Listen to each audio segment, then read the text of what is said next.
Le télétravail peut être mis en place dans l'entreprise par un accord collectif signé avec les délégués syndicaux ou à défaut par une charte unilatérale de l'employeur qui doit recueillir l'avis du CSE si celui-ci existe.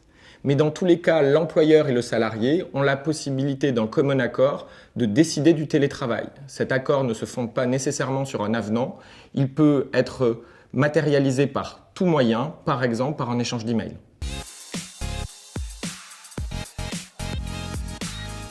L'accord ou la charte relatif au télétravail doit préciser certaines mentions minimales. Par exemple, les modalités de passage en télétravail ou de retour à une exécution du travail dans les locaux de l'entreprise. Mais également les modalités d'acceptation par le salarié et l'employeur du passage en télétravail.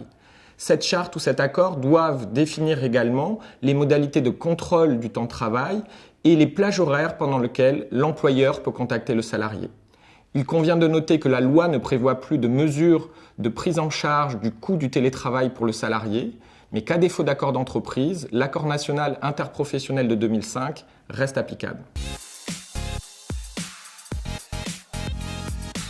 Non, le salarié ne bénéficie pas d'un droit au télétravail. Toutefois, il existe une procédure spécifique si son poste est éligible en vertu de l'accord ou de la charte au télétravail. Dans ce cas, il peut demander le bénéfice du télétravail et l'employeur qui envisage de refuser cette demande doit en justifier auprès du salarié de manière motivée. On peut noter que désormais l'employeur a la possibilité d'imposer le télétravail dans des situations exceptionnelles, par exemple des risques d'épidémie.